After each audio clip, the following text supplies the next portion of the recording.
Yo, what's happening? What's good? It's Kudzi here. I'm introducing a little segment to my online world called the 5 Minute Joy Drop. 5 Minute Joy Drop.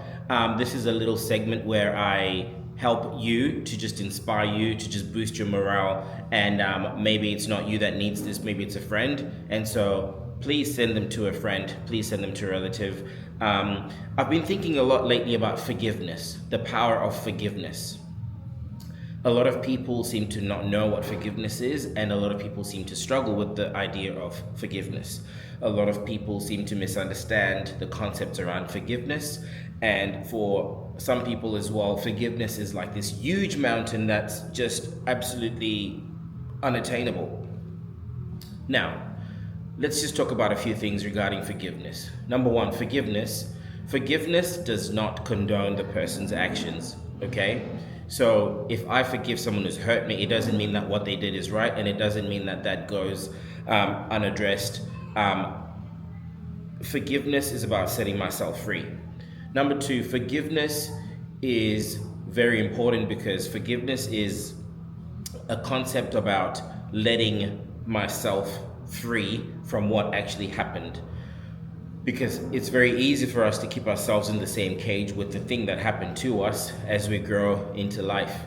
And it's just too much baggage. It's just too much baggage.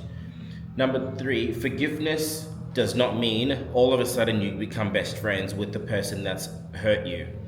Forgiveness doesn't mean you put yourself into harm's way. If a person has proven to you what they are and what they aren't, it's your due diligence and stewardship that actually needs to make sure that you don't go back into harm's way. Forgiveness does not mean that you just this reckless person that just keeps getting hurt. We actually need to, as we grow and as we mature, we actually need to develop a level of resilience, a level of wisdom, and a level of smart actions and in the way that we do what we do. So having said that, let's think about a mirror.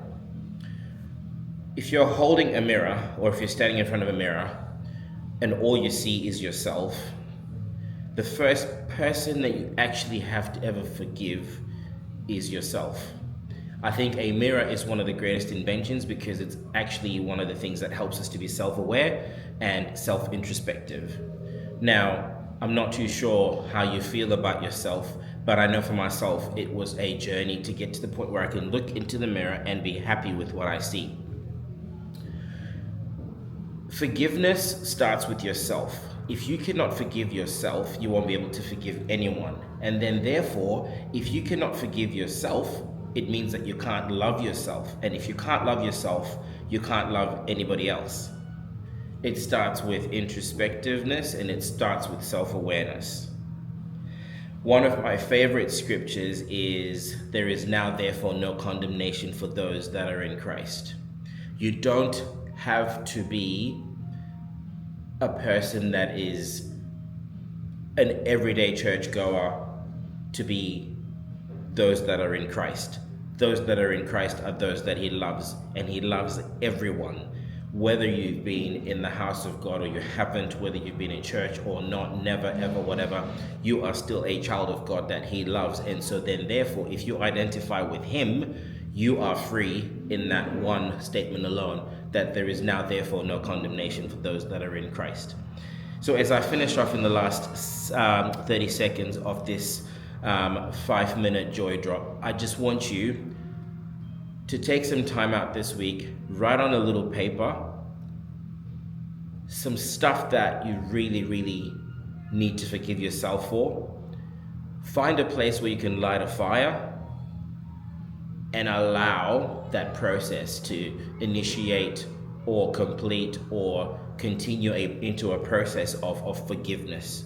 Forgive yourself, because if you can't forgive yourself, you can't forgive others. If you can't forgive yourself, then you can't love yourself. If you can't love yourself, you can't love others. Have a wonderful day. 5-minute joy drop. Check it out.